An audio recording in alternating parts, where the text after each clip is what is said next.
Good morning, everyone, and welcome to Spirit Matters, your daily Bhakti Center podcast, where we talk about spiritual subject matters and bringing them into our daily lives, specifically the Bhagavad Gita. We're going through this amazing ancient text, and we're going through it verse by verse.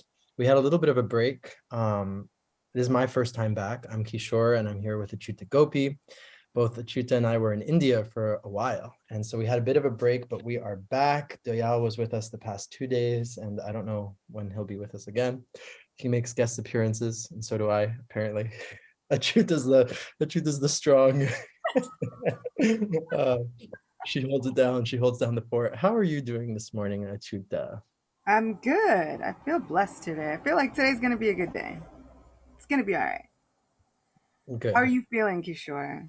I'm glad. I'm like slowly realizing that I'm back in New York. Like the first few days, I was just like, where am I? What's happening?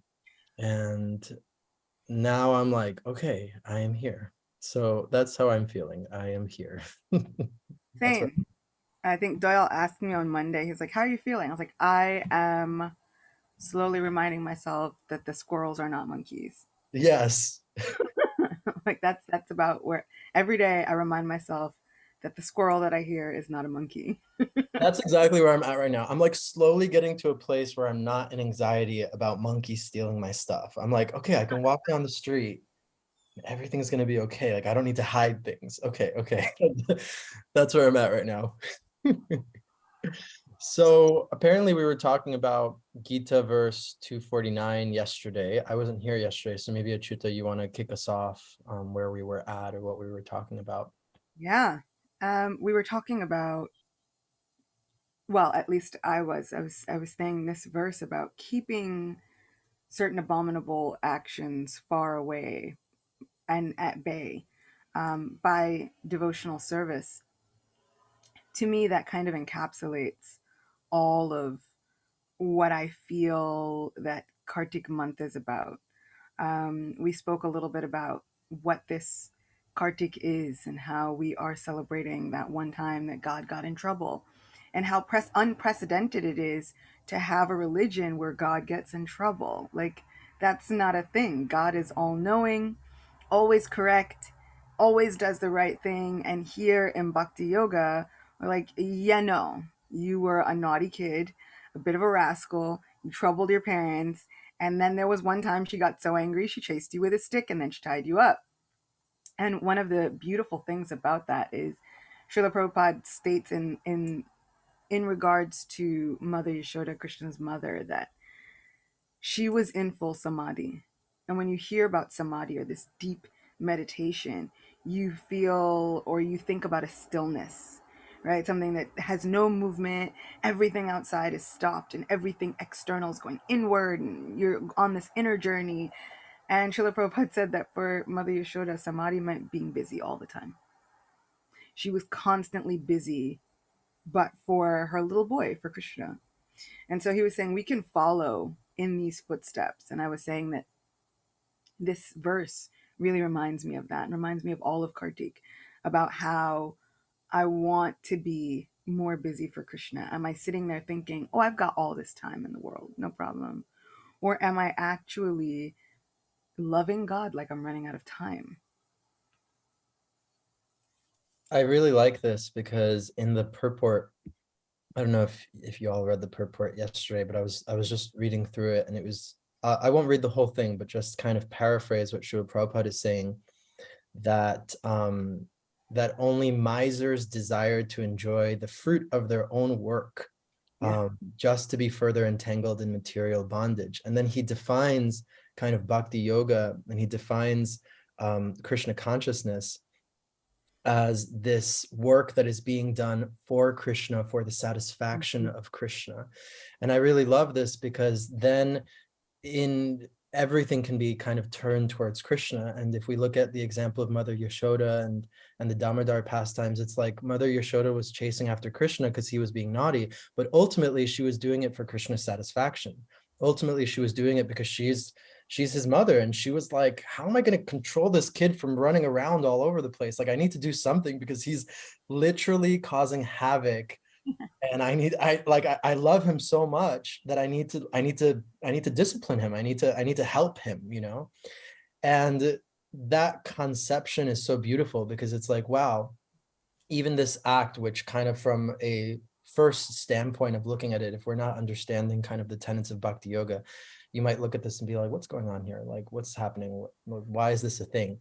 But when you go into the deeper understanding of it, it's like we understand that like Mother Yashoda was in that pure Vatsalya ras of just like loving her son so much and wanting to protect him and love him and show him.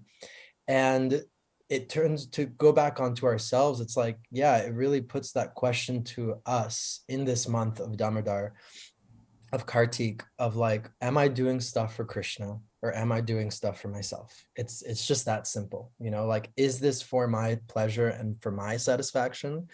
Or am I doing this because I want Krishna to be happy and I want Krishna to be satisfied? And it's a doozy, but I think it's a nice barometer to ask ourselves when we are doing anything, really. Like, is this for me or is this for Krishna?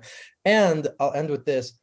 If it's for me, it's not like you have to like be like, oh, I'm so terrible. I'm just this awful bhakti yogi who can't get their stuff together. It's like, you know, it's like, it's fine. You know, you can go have a pumpkin spice latte for yourself. It's not a big deal, whatever. But I think that it's good to know, it's good to know kind of the aim that we're going for. It's good to know the goal. Simultaneously, we also need to know that like we might not be at that perfected state of Mother Yashoda where I'm doing every single tiny thing for Krishna, but I know I can look at my day and be like, okay, it was a good day. I did a lot for Krishna, and I really internally like I did a lot for Krishna. And on other days it might not be like that. It might be like, you know, I really indulged in my pumpkin spice latte or whatever it is for you, and it wasn't so much for Krishna and whatever, you know. And so we can kind of look at our days and our time like that, from this lens. Yeah. And I think that we tend to forget that even taking stock and taking some inventory at the end of the day is once again devotional service because you've remembered Krishna. And remembrance is one of the 9 processes of bhakti. And I think that we put a lot of emphasis on the bhakti you can see. And we throw out everything else, especially when it comes to judging ourselves. And so we might think, whatever, if you are a pumpkin spice fan, right? I'm more of an apple spice kind of girl. You know, like I really like apple pie. But if you are a pumpkin spice fan and you're thinking, this season, there's so many seasons in Vrindavan. There are so many seasons to enjoy. There are so many seasons that Krishna enjoyed. What did Krishna like about this autumn season? If you are now thinking of that in regards to, this makes me think of the description of autumn in Vrindavan. This makes me think of this Sharad Purnima, this time when Kartik comes about, when all of these seasons are changing, when there is a harvest, where there is this pastime of Mother Yashoda chasing Damodar. Somehow or other, it's now less about the pumpkin spice latte and more about the whole autumn in Vrindavan. And so I really do feel like we are afraid to like jump wholeheartedly into that kind of remembrance. But I feel like I'm like, don't be afraid. Don't be afraid to let everything remind you of Krishna, even if it seems mundane. This is the whole crux of the Bhagavad Gita. Srila Prabhupada says in one particular verse in appropriate, he says, even if you are a drunkard, this is that verse, Rasoham Apshekunteya, right? What he says, I'm the taste of water. He says, Krishna is the taste of all liquids. Even if you are a person who might be addicted to drinking, if you're thinking Krishna is the source of the actual taste that I'm hankering after, Krishna is the source of this need that I'm hankering after, he says it might not happen immediately, but within time, Krishna will change everything. Krishna will turn everything around. And so I think we also tend to think if it hasn't happened immediately, and I haven't come to the stage of like pure devotional service immediately, then everything that I'm doing is wrong. And Krishna is so much about moderation. You can have your pumpkin spice latte. You can get really cozy. You can take Krishna book with you, and you could sit on a little bench and read about the description of autumn in Vrindavan. It's actually a And really beautiful chapter. I love that it's chapter. really, it's one of my favorite chapters. And there you go, boom, Krishna consciousness. Yeah. And I'm sorry to bring up that pumpkin spice latte, but it's been on my mind because um because in India, we were in India, we were when we took that stop at the really fancy, Oh yeah, like, yeah, yeah. remember the really It fancy was like a stop? really fancy rest stop. It was Like like a a real, five-star rest stop. it was a 5-star rest stop, and I remember some of us got some pumpkin spice lattes, and I was just talking to Venke. Yeah, yeah, Pasha. I was just talking to Venke, and she's back in Germany, and she tried it for the first time, and she was like, "Not for me, not for me, this pumpkin spice latte." But anyway, I think it's really interesting because I really love this point that you're bringing up, Achita. I love how you put it. It's like, don't let yourself be afraid of being of remembrance, of remembering Krishna, of letting things remind you of Krishna, because sometimes it will start to feel like Krishna is like taking over your life, and all of a sudden, like everything is about Krishna, and there might be this like, wait a minute, what's going on here? Like, and for bhakti yogis, this is what is called progress. This is what we want, actually. We want our life to be infused with Krishna. We want everything to become Krishna-fied or Krishnaized. We want everything to become in the service of a higher power of divinity, because as it was explaining in that purport, and there's so many explanations of this in our philosophy, it's like we're either serving ourselves and our ego, or we're serving Krishna, and we're serving something higher than ourselves. And so that choice that we make, it is a choice that we make. It's almost like it's a moment to moment situational choice that we make, depending on where we're at every hour in our life. It's like, am I doing this with an intention to puff me up, to make me important, to make me feel whatever it is that I want to feel? So much of what is spoken about in Bhagavad Gita, and it's been starting to get into this, is not being attached to the fruits of my actions, right? So we want to be the controller. We want things to go my way. We want the day to go my way, the weather to go my way. We want people to act the way that I think that they should act, and do things that I think that they should do. And if they don't, then that means that they suck, right? And so it's like, it's such a beautiful opportunity in this Kartik month, where it's like, wait a minute, wait a minute, wait a minute. Let me kind of just like flip the script a little bit, and try and understand that what I am trying to do as a bhakti yogi is to just please Krishna, and to please the devotees, and to please my guru. And I'm not the controller, and I don't have, I'm not in charge of everyone's experience around me. And at the end of the day, all I can do is remember, and practice that remembrance. And I do that in so many ways, right? Like you were saying, Achyuta, these processes of bhakti yoga, there's so many beautiful ways that are given to us of remembering Krishna. It's like we have kirtan, and we have reading, and we have beautiful deities that we can go visit in the temple, and we have hearing about Krishna and his pastimes, and we have all these beautiful prayers and examples, and it's just amazing, right? It's just amazing. Um, Yeah, this chat is blowing yeah, up. I'm We've got looking at all I'm looking kind. at the We've got chat. testimonials in here. We've got all kinds of stuff going on in here. We've got like drink preferences going on. We've got a lot happening. But I think that that's a very very huge thing. There is a fear, and it's like God has to be spiritual. Life is mundane or secular, and never the twain shall meet. Like, how could they even cross paths? But Krishna consciousness is like that. Mhm. It crosses boundaries and those strange like membranes that we put up between the spiritual and the mundane in our lives. And Bhakti says, I don't care. I'm going to infiltrate no matter what you think. Bhakti is going to get in there and infiltrate so many of the areas in your life. And I think that we should get out of the habit of thinking that if we are doing something for Krishna, that it should not also bring us joy. Mm. Like, it can serve two purposes. Just because we are doing devotional service does not mean we should be miserable while doing devotional service. if we are doing something for Krishna, it actually should bring us joy.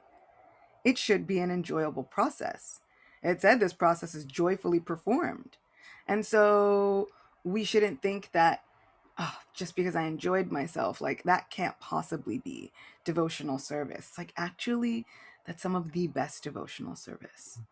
We should be enjoying ourselves. That's what the soul is looking for. We're looking for happiness and enjoyment and bliss. And so they're saying that the best way to find it is with Krishna. So we've got to allow ourselves to enjoy life a little bit, even with the devotional service, especially with the devotional service. I'm gonna give a little personal anecdote here because I remember like one, I can't remember when it was. It was recent. I remember. I was in the ashram getting ready, and I'm really particular about my tilak. I like it to be really pretty and really straight and really nice. Same. And someone comes up to me and says to me, like, I can't remember exactly what they said, but they made this connotation of just like, oh, you're like getting really nice and pretty for yourself or something like that. Like it was something like that. And then I schooled him because, they were a little bit junior, a lot. They were a lot junior actually. And I said, no, no, no, I'm actually going on the altar and I want to look good for Krishna. And he was like, what? And I was like, and then I reminded him, for Janmashtami this year, someone was giving a talk. I can't remember. I think it was Kostuba, and he was speaking about how one of the prescriptions of celebrating Janmashtami Mm. is Krishna's birth appearance, is to dress yourself nicely and to kind of get in the festive mood and be beautiful for Krishna. And I always take that to heart because I really think about, like, if you think about gross levels, right? It's like, okay, sometimes you get yourself really nice because you're trying to attract attention to yourself. Like, let's be real, right? It's like sometimes, you get all cute and stuff because you want to walk out and like be noticed and whatever. Then kind of the next level is like, I'm doing this for myself. Like, I don't want attention. I just want to like look good for myself. I want to be on point, etc. And then we can think of like the highest place of like, actually, I just want to look good for Krishna. Like I just want to like look cute for Krishna. And I remember I was really feeling that. I was really feeling that in Vrindavan actually. I was really feeling like, you know what? Because I don't know if Achyuta filled you all in, but a lot of us got sick in Vrindavan. And that's why I saw in the chat too, someone mentioned chai, and I was like, no, no, no. No chai by the bus stops. Not that. I won't be making that mistake again. But I remember on the days that I did feel okay in Vrindavan, I was really like, you know what? I've been like a sick mess in bed all these days. And on this one day that I feel healthy, I want to look cute and I want to look cute for Krishna. And I really love this point that you're bringing up, Achyuta. It's like, we don't have, bhakti is not this like ascetic, super crazy, austere practice. It's a practice where we're supposed to feel joyful. We're supposed to feel joyful in our Krishna consciousness. We're supposed to feel blissed out in our dancing, in our singing, in our longing, in our loving for Krishna. And so even what can seem superficial to some, right? Going back to the beginning of the story, this person being like, oh, what are you paying attention to your tilak so much for? You're trying to look cute or whatever. It's like, no, what seems superficial on the outside can actually be a practice where we're doing this to remember Krishna, to be able to really personalize Krishna, because Krishna is a person. If I think of Krishna as this amorphous blob, then we can't have loving relationship with amorphous blob, right? It's like, no, Krishna is a person, and Krishna, Krishna, amorphous blob. Krishna wants to see me beautiful, and I want to see Krishna beautiful. I agree. I've gotten that question a lot. Basically, my whole life, there have been people who have like inserted themselves to come and say, "What are you looking all cute for?" To like, "What are you being cute to go to the temple?" And my answer has always been, "Yeah." And they're always like, "What? What do you think you're doing?" And I'm like, "Have you seen who he's standing next to?" Like, what do you mean? I don't think that like and one of the ways I heard it described really well, and I've always taken this to heart. If you went to go see the president and the secretary of the president looked like a hobo, would you even believe that they were the secretary of the president? Absolutely not. If you were the one going to see the president, you also would not dress like a hobo if you had a choice. And so, if we would treat the president with that much respect, you mean to tell me God doesn't deserve it? If we are to be ambassadors of the supreme person, shouldn't we put on our uniform and look the part? And that's what we are as people who go out, who express, I am a lover of Krishna. It is our job to look the part of ambassadors to the Prince of Brudge. We should look like we belong to royalty.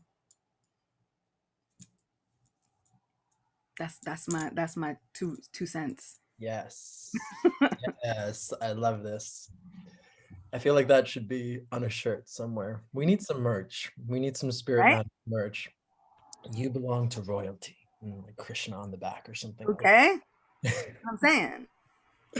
I really love what's going on in the chat here. Pasha says, when you go on a date with your boo, you dress up, right?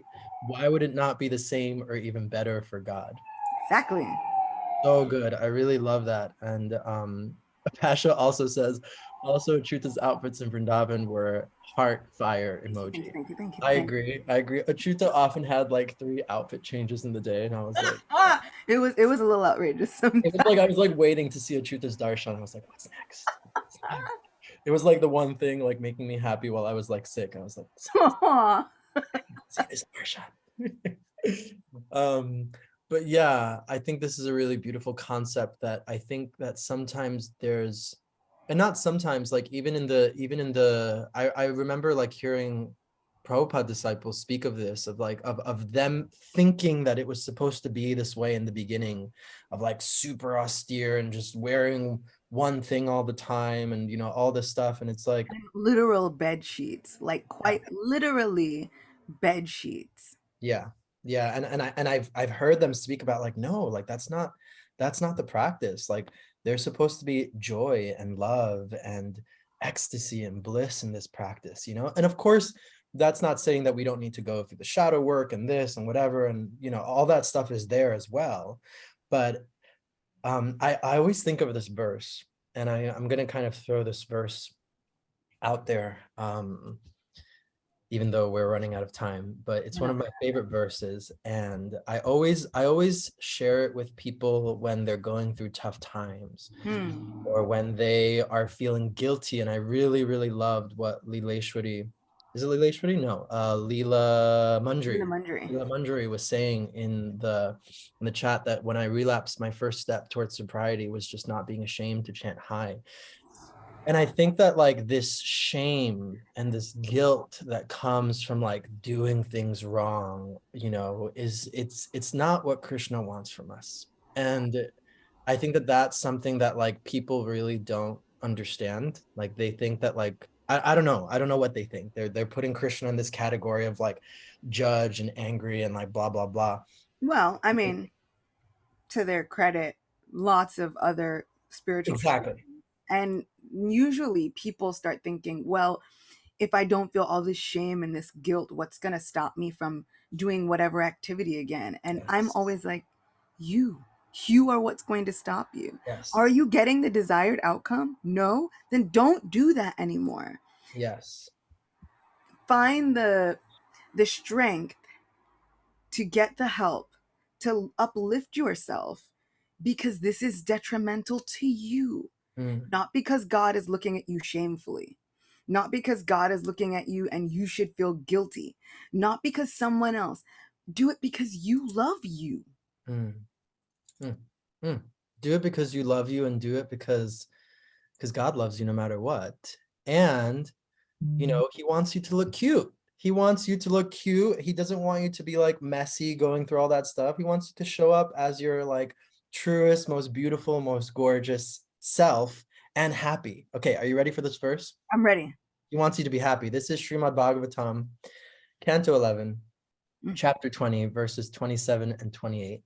It says, having awakened faith in the narrations of my glories, Krishna is speaking, being disgusted with all material activities, knowing that all sense gratification leads to misery, but still being unable to renounce all sense enjoyment, my devotee should remain happy and worship me with great faith and conviction. Even though they are sometimes engaged in sense enjoyment, my devotee knows that all sense gratification leads to a miserable result, and they sincerely repent such activities. And I love this verse so much because I remember our dear mutual friend Jai Jagannath was the one who shared this verse with me when I was going through a lot of stuff and feeling all the guilt and the shame and I'm terrible and like, whatever. And he always explained this verse. He's like, it's like Krishna's watching you there, being like wallowing and going through your stuff. It's like, oh, you're allowed to feel bad. It's not like you're not entitled to your feelings. But if you start wallowing and just like this and whatever, it's like Krishna's watching you and be like, so are you gonna like offer me the flower, or are you just gonna like keep on doing your thing? Because I'm here and I love you. So like, are you gonna offer me the thing or like what? And it's like Krishna wants us to come back to that joy. He wants us to come back to that happiness. He understands that the material world is a tough place and that sometimes we're going to trip and fall. And sometimes we're going to get into situations we don't want to be in, or sometimes we're going to have thoughts that we might not want to have that usurp ourselves. When you like wake up on the wrong side of the bed and you're just like, oh, whatever. And it's like Krishna saying, whatever, I love you and I want you to be happy. So come back to me. And I always love this verse because it's such a Such beautiful a good verse. message. It's a beautiful verse to end on. Let somebody remind me that I have a story that I want to tell in connection with this verse tomorrow. Okay, I'm gonna try my best. I don't But know. we have loads of friends here in this chat. Okay, Somebody remind me. friends, please remind, because I don't even know what day it is. So thank you all so much. What verse was that? It was Canto 11, chapter 20, verse 27 to 28. I'm putting it in the chat. 11, 20, 27 to 28. Favorite verse. Favorite verse. Such Okay, a good verse. we are running fresh out of time, so we are going to go to Kimberly for some takeaways. What you got for us today, Kimberly? Thank you. So we're taking away to ask ourselves if we're doing things for ourselves or for Krishna, to not be afraid to jump wholeheartedly into remembrance, and to enjoy the bhakti process and look cute for Krishna. Beautiful. I love that. Achyuta, what you walking away with today? It's to have another day where I can be happy even while knowing that I'm not a pure devotee. I love that. Yeah, that's kind of where I'm at too. Like just knowing that Krishna wants me to be happy. That's what I'm walking away with, that Krishna wants me to be happy, and I need to remember that, especially like when you're going through it, and especially when I'm feeling down or whatever. Krishna wants me to be happy. Okay, folks, thank you all so much for joining. We will be here tomorrow at 9 a.m. Hopefully I will be a little less zombie, but this is helping actually. I'm glad I was able to make it today because showing up is helping. Thank you so much, Achyuta, for consistently showing up and being here. Thank you for our wonderful listeners, both in the live Zoom and all over the world who are listening, and we will see you all tomorrow. Thank you all. Bye.